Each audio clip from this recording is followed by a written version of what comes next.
Hi hello student part 1 part 2 रे आमे एही बड़पणटी एक्सप्लेन करिथिले तो आपण सही वीडियो दिला देखिदेवे तापरे आज आमे एही क्वेश्चन आंसर 1 2 3 मार्क रो क्वेश्चन आंसर आज डिस्कशन करिबा। केशरी ओर से तुम्बे स्नान स्मान एठारे काहाकू कुहा जाइछि दरबार रे जोग दैथिबा राजा माननकु बन्ही शिखा परी ऊर्ध्वगामी किए थिले उत्कलर गजपति कवि राधानाथ दरबार रे जोग दैथिबा राजा मानकर पितृगण को परम उदार बोली काहेकि कहिसंती राज्य को एक परिवार मन करुथिले।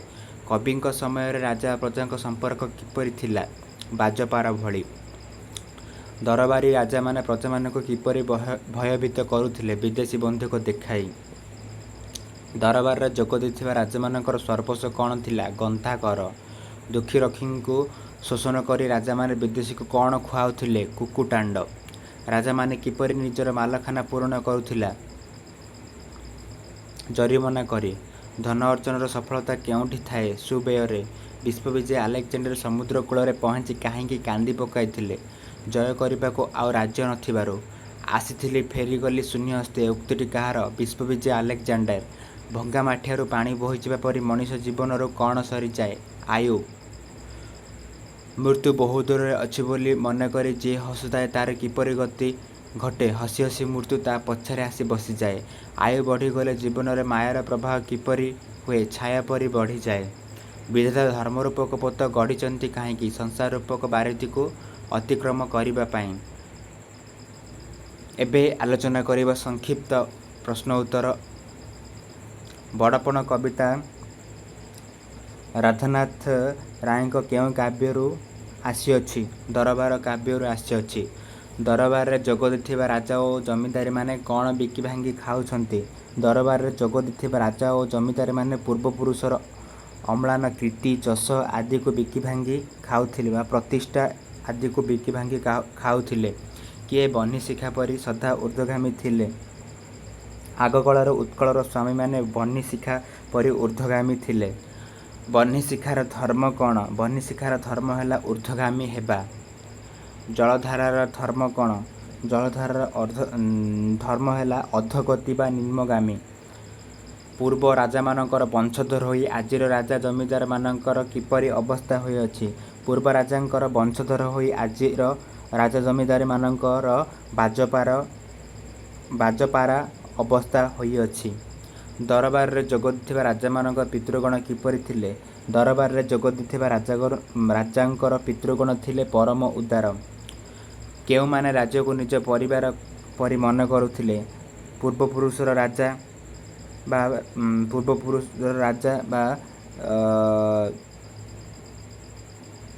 वर्तमान राजांकर पितृगण माने राज्य को एक निज परिवार बोली मन करुथिले।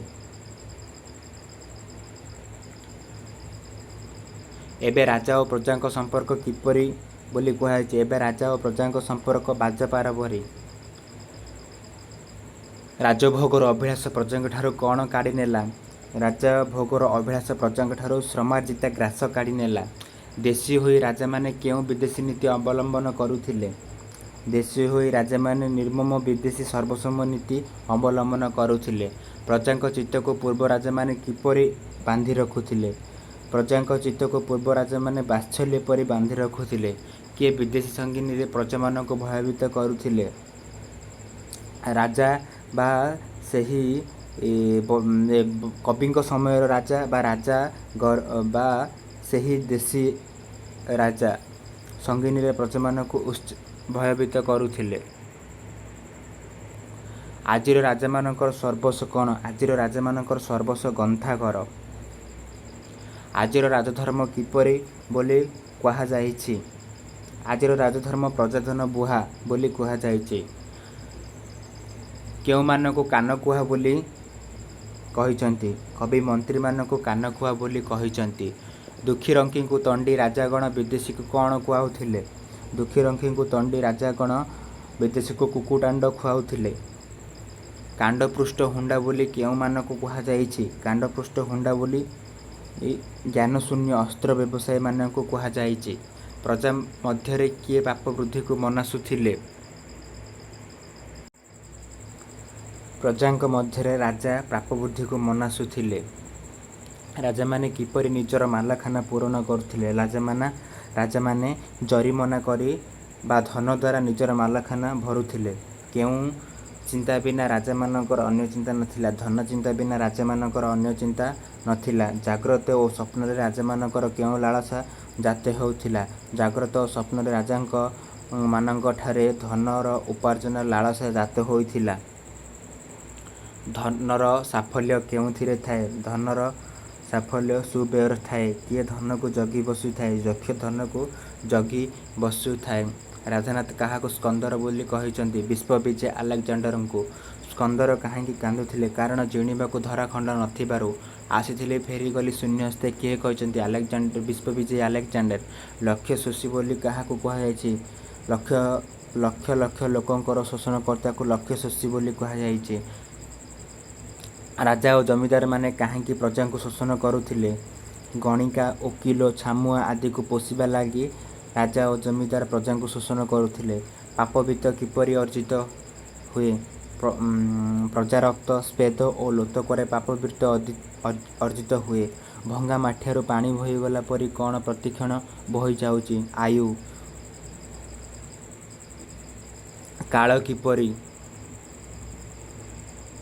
କାଳ କିପରି ବଡ଼ କ୍ରୂର ଓ ଅବିଶ୍ୱାସୀ? କାହାକୁ ଅବିଶ୍ୱାସୀ ବୋଲି କହିଛନ୍ତି? କାଳକୁ ଅବିଶ୍ୱାସୀ ବୋଲି କହିଛନ୍ତି। କିଏ ହଠାତ୍ ଆସି ହାବୁଡ଼ି ବସେ? କାଳ। କାହା ପଛରେ କାଳ ଲୁଚି ବସିଥାଏ? ଦୂରବର୍ତ୍ତୀ ଜାଣି କାଳକୁ ଯିଏ ଅନାଇ ହସେ। ଛାୟା କେତେବେଳେ ବଢ଼ିଯାଏ? ଆୟୁ। ସୂର୍ଯ୍ୟ ଯେତେବେଳେ ଅସ୍ତ ହୁଏ ମାୟାର ଛାୟା ସେତେବେଳେ ବୃଦ୍ଧି ପାଏ। ରାଧାନାଥ ମାୟାକୁ କାହା ସହିତ ତୁଳନା କରିଛନ୍ତି? ରାଧାନାଥ ମାୟାକୁ ଛାୟା ସହିତ ତୁଳନା କରିଛନ୍ତି। ମାୟାର ଚେର ଭେଦିଗଲେ କି କ୍ଷତି ହୁଏ? ମାୟାର ଚେର ତଳେ ଯେତିକି ବଢ଼ିଥାଏ ଅନ୍ତକ ସେତିକି ରଗଡ଼ିଥାଏ, ଅର୍ଥାତ୍ ଯମ ଯନ୍ତ୍ରଣା ସେତିକି ବଢ଼ିଥାଏ। ଅନ୍ତକ କିଏ? ଅନ୍ତକ ଯମ ବା ମୃତ୍ୟୁ ଦେବତା। ବେଳ ଥାଉ କ'ଣ ଅର୍ଜନ କରିବାକୁ କବି ପରାମର୍ଶ ଦେଇଛନ୍ତି? ବେଳ ଥାଉ ଥାଉ କବି ଧର୍ମ ଅର୍ଜନ କରିବା ପାଇଁ କହିଛନ୍ତି। ସଂସାରରେ ଜନ୍ମ ଫଳରୁ କ'ଣ ମିଳେ? ସଂସାରରେ ଜନ୍ମ ଫଳରୁ ବଡ଼ପଣ ମିଳେ। ବଡ଼ପଣ କିପରି ଚିରସ୍ଥାୟୀ ହୁଏ? ବଡ଼ପଣ ଧର୍ମ ଦ୍ୱାରା ଚିରସ୍ଥାୟୀ ହୁଏ। ବିଧବା କି ପୋତ ଗଢ଼ିଛନ୍ତି? ବିଧବା ଧର୍ମର ପୋତ ଗଢ଼ିଛନ୍ତି।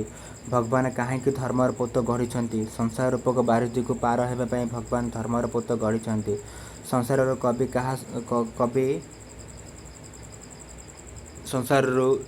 କବି କାହା ସହିତ ତୁଳନା କରିଛନ୍ତି? ସଂସାରକୁ କବି ବାରିଧି ସହିତ ତୁଳନା କରିଛନ୍ତି। ସଂସାରରେ ମହତପଣିଆ କ'ଣ?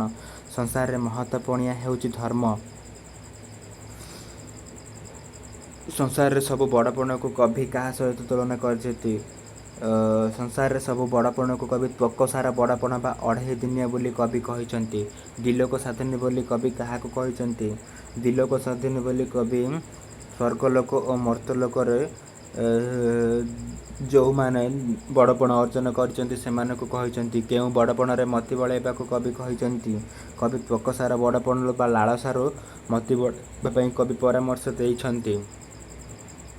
କେଉଁଥିରେ ମନ ବାହୁଡ଼ାଇ ନେବା ପାଇଁ କବି ରାଜାମାନଙ୍କୁ ପରାମର୍ଶ ଦେଇଛନ୍ତି? ଯେଉଁ ବଡ଼ପଣ ଦୁଇ ଲୋକର ହିତ ସାଧନ କରେ ଓ ଯାହା ପାଖରେ ଅନ୍ତକର ବଜ୍ରଦନ୍ତ କାମ କରେ ନାହିଁ ସେହି ବଡ଼ପଣରୁ କବି ରାଜାମାନଙ୍କୁ ପରାମର୍ଶ ଦେଇଛନ୍ତି ମନ ବଳାଇବା ପାଇଁ। ନିଜେ ଉଚ୍ଚ ହୋଇ କ'ଣ ଲାଭ କରିବା ପାଇଁ କବି ପରାମର୍ଶ ଦେଇଛନ୍ତି? ନିଜେ ଉଚ୍ଚ ହୋଇ ଉଚ୍ଚତର ଗତି ଲାଭ କରିବା ପାଇଁ କବି ରାଜାମାନଙ୍କୁ ପରାମର୍ଶ ଦେଇଛନ୍ତି। ଏବେ ଆସିବ 2 ପଏଣ୍ଟ ନା କ'ଣ? ଲେଖା ଓ ଲେଖକଙ୍କ ପାଇଁ 1 ମାର୍କ ଆଉ ଉତ୍ତର ପାଇଁ 1 ମାର୍କ। ଦେଖ ପରୀକ୍ଷାରେ ତୁମେ ଲେଖା ଓ ଲେଖକଙ୍କ ଲେଖିଥିବ, ଯଦି ଲେଖା ଓ ଲେଖକଙ୍କ ଲେଖିନଥିବ ତ ସେଥିରେ 1 ମାର୍କ କଟିବ। କବି ରାଧାନାଥ କେଉଁମାନଙ୍କୁ କେଶରୀ ଓରସ ସ୍ନାନ ବୋଲି କହିଛନ୍ତି? କବି ରାଧାନାଥ ରାୟ କବିତା ହେଉଛି ବଡ଼ପଣ। କଟକର ବାରବାଟୀଠାରେ ପଠାଣି ସାମନ୍ତଙ୍କୁ ସମ୍ବର୍ଦ୍ଧିତ କରିବା ପାଇଁ ଏକ ଦରବାର ଆସିଥିଲା। ଏହି ଦରବାରରେ ଉପସ୍ଥିତ ଓଡ଼ିଶାର ବିଭିନ୍ନ ଗଡ଼ଜାତର ରାଜା ଜମିଦାରମାନଙ୍କୁ ଲକ୍ଷ୍ୟ କରି କେଶରୀ ଓରସ ସ୍ନାନ ବୋଲି କହିଛନ୍ତି। ପୂର୍ବପୁରୁଷର ବିଶାଳ ପ୍ରତିଷ୍ଠାକୁ କବିଙ୍କ ସମୟରେ ରାଜାମାନେ କିପରି ନଷ୍ଟ କରୁଥିଲେ? କବି कविता बड़पण कवि राधानाथ राय। पूर्वपुरुषर विशाल प्रतिष्ठा को कवि समय राजा मैंने बिकी भांगी नष्ट करुले। बनिशिखा परी सदा ऊर्ध्वगामी क्या उद्देश्य कहुई। कविता बड़पण कवि राधानाथ राय। बनिशिखा परी सदा ऊर्ध्वगामी उत्कलर शासकों उद्देश्य कहुई। प्राचीन ओडिशार राजा मैंने किपरि उदार थिले। कविता बड़पण कवि राधानाथ राय। प्राचीन ओडिशार राजा मैंने राज्य को एक परिवार मन करुले। राजा और प्रजा मानक मध्य प्राचीन संपर्क किपरि थिला। कविता बड़पण कवि राधानाथ राय। राजा मानक मध्य प्राचीन परंपरा उत्तम थिला व सुधारा थिला। कहार संपर्क को बाजा और बारार संपर्क बोली कहते। कविता बड़पण कवि हूँ राधानाथ राय। राजा प्रजा संपर्क को बाज और बारार संपर्क बोली कहते। प्रजा संवर्धित ग्रास किए गाड़ी नहीं। कविता बड़पण कवि राधानाथ राय। प्रजा संवर्धित ग्रास राजभोग व अभिलाष काढ़ी नहीं। निर्मम विदेशी नीति कौन। कविता बड़पण कवि राधानाथ राय। निर्मम विदेशी नीति सर्वशोषी नीति। देशी राजा माने किपरि विदेशी नीति आपणाउथिले। कविता बड़पण कवि राधानाथ राय। देशी राजा माने निर्मम और सर्वशोषी नीति आपणाइथिले। लोक मैंने प्रजा मान को किपरि प्रभावित करुले। लोक मैंने प्रजा मान को विदेशी बंधुक मुନରେ भयभीत करुले। दरबार कालीन राजांकर राजधर्म किपरि थिला। दरबार कालीन राजांकर राजधर्म थिला प्रजा मान को शोषण करबा बा प्रजाधन बुहा। राजा माने विदेशी को किपरि कुकुरांड खुआउथिले। राजा माने दुखी रखी अरक्षित और आंडा मान को दुख दे विदेशी को कुकुटांड खुआउथिले। राजा माने कौन पाई टाकी रही बोली कहुई। राजा माने जरिमाना पाई टाकी रही चाहे रही। धनर अर्जन प्रकृत सुफल किपरि मिले बोली कहते। धन अर्जन प्रकृत सुफल शुभय बोली कवि कहते। मनुष्यर मृत्यु पर ता अर्जित धनर कि परिणत हुए। कविता बड़पण कवि राधानाथ राय। मनुष्य मृत्यु तार धन सबू छाड़ी दे जाए ताहा सेतिकी ही बढ़ी रही थाए। विश्वविजय आलेक्जेंडर कहीं असुरसिक्त गंड करथिले। जिणिबाकू आउ धराखंड नथिबार विश्वविजय आलेक्जेंडर असुरसिक्त गंड करथिले। आसीथिले फेरीगली शून्यहस्ते किए केतेबेले कहिथिले। कविता बड़पण कवि राधानाथ राय। आसीथिले फेरीगली शून्यहस्ते आलेक्जेंडर मलाबेले कहिथिले। राजा माने प्रजांक ठारू शोषण करी आणुथिबा वित्त किपरि व्यय करुथिले। कविता बड़पण कवि राधानाथ राय। राजा माने प्रजांक ठारू शोषण करी आणुथिबा वित्त गणिका वकील और छामुआ को पोषण करुथिले। कवि काहींकि काल को निष्ठुर और अविश्वासी बोली कहते। कविता बड़पण कवि राधानाथ राय। कवि काल को निष्ठुर और अविश्वासी बोली कहिथिबार कारण हेउछि काल हठात आसी हाबड़ी जाए। माया बढ़िले कौन हुए। कविता बड़पण कवि राधानाथ राय। मनुष्यर जेते माया बढ़े ताहार सही अनुसार मृत्युदंड बेल जम जंत्रणा बढ़ी थाए। मृत्यु को अंतक बेसी रगड़ाक हुए। धर्मपथ किए और कहीं गढ़ी। कविता बड़पण कवि राधानाथ राय। धर्मपथ विधि गढ़ी कारण संसार रूपक बारिधि को पार होगापाई। प्रकृत बड़पण कौन। कविता बड़पण कवि राधानाथ राय। प्रकृत बड़पण हूँ धर्मपण। उच्च होई लभ उच्चतर गति किए क्या कहते। कवि राधानाथ राय। कविता बड़पण। उच्च होई लभ उच्चतर गति कवि समाजर थिबा समस्त मनुष्य को कहते। संक्षिप्त उत्तरमूलक प्रश्न 30टी शब्दर उत्तर लेख। प्रश्नर मूल्य 3 नंबर। लेखा और लेखक सूचना पाई 1 आ उत्तर पाई 2 मार्क। पूर्वपुरुषों प्रतिष्ठा विषय कवि की सूचना देइछन्ति। कविता बड़पण कवि राधानाथ राय। पूर्वपुरुषर प्रतिष्ठा विषय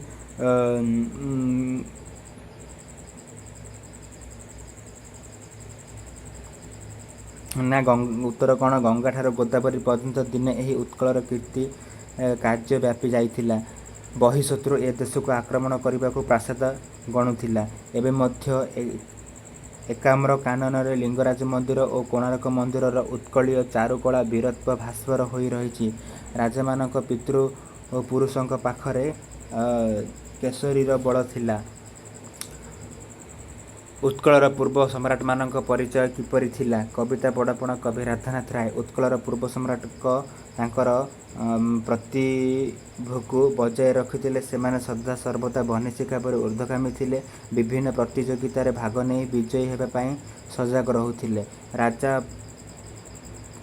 ରାଜା ପ୍ରଜା ଏବେ ହେଲେ ବାଜପରା କେଉଁ ସମ୍ପର୍କରେ କୁହାଯାଇଛି? କବିତା ବଡ଼ପଣ କବି ରାଧାନାଥ ରାୟ। ରାଜା ପ୍ରଜା ହେଲେ ଏବେ ବାଜପରା। ଛଞ୍ଚାଣ ଯେପରି ପାରାକୁ ଆକ୍ରମଣ କରି ତାର ମୃତ୍ୟୁକୁ ସାଧନ କରିଥାଏ, ସେହିପରି ରାଜାମାନେ ପ୍ରଜାଙ୍କୁ ଶୋଷଣ କରି ସେମାନଙ୍କୁ ଦିନହୀନ କରି ଦେଉଥିଲେ। ଧନ ଅର୍ଜନ ଓ ଏହାର ସୁବ୍ୟୟ କିପରି ହୋଇପାରିବ ବୋଲି କବି ପରାମର୍ଶ ଦେଇଛନ୍ତି। କବିତା ବଡ଼ପଣ କବି ରାଧାନାଥ ରାୟ। କୁବେର ପରି ଧନକୁ ଜଗି ବସିଲେ କିଛି ଲାଭ ନାହିଁ। ସଫଳତାର ସହିତ ଧନକୁ ଯଥାର୍ଥ ଭାବରେ ଖର୍ଚ୍ଚ କରିବା ବା ସୁବ୍ୟୟ କରିବା।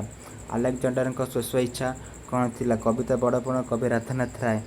ବିଶ୍ୱବିଜୟ ଆଲେକଜାଣ୍ଡାରଙ୍କ ଶେଷ ଇଚ୍ଛା ଥିଲେ ଯେତେବେଳେ ତାଙ୍କ ଶରୀରରୁ ପ୍ରାଣଜୀବ ଛାଡ଼ି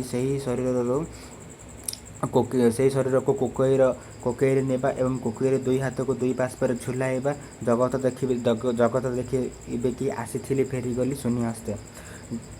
ଘୃଷ୍ଟିମୁଖେ ଜାଳି ଯଜ୍ଞକୁଣ୍ଡ ଘୃତ କେଉଁ ପ୍ରସଙ୍ଗରେ କୁହାଯାଇଛି? କବିତା ବଡ଼ପଣ କବି ରାଧାନାଥ ରାୟ। ଘୃଷ୍ଟିମୁଖେ ଢାଳି ଯଜ୍ଞକୁଣ୍ଡ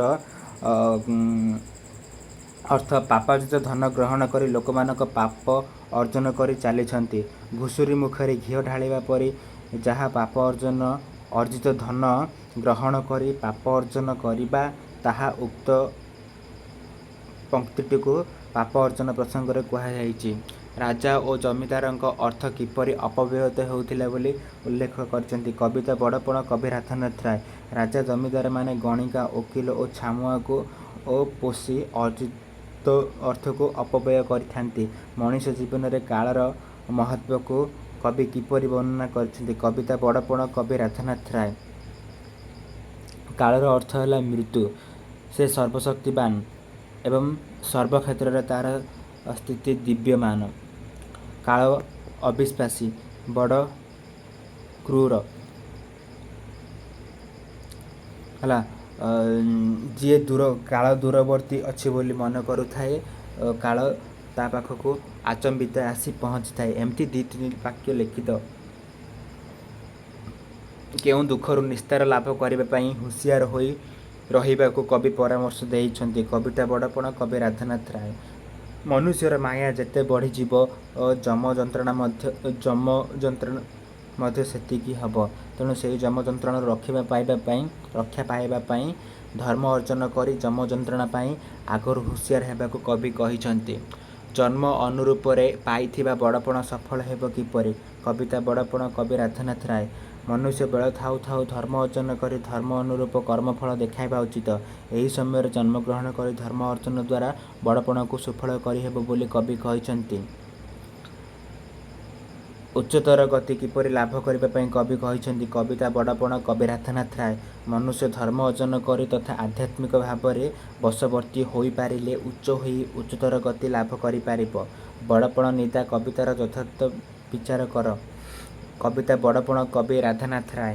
ବଡ଼ପଣ ହେଉଛି ଧର୍ମପଣ। ଏହାକୁ ଲାଭ କରିବା ପାଇଁ କଠିନ ବ୍ୟାପାର। ବଡ଼ପଣକୁ ଗ୍ରହଣ କରିପାରିଲେ କାଳ ପାଖକୁ ପ୍ରବେଶ କରିପାରିବ ନାହିଁ। ଧର୍ମପଣ ଥିଲେ ଯମର ବଜ୍ରଦଣ୍ଡ ଭାଙ୍ଗିଯିବ। ବଡ଼ପଣ ଏଭଳି ଟାଣ ବା ନିନ୍ଦା ଏହା ଭାଙ୍ଗିଯାଏ ନାହିଁ।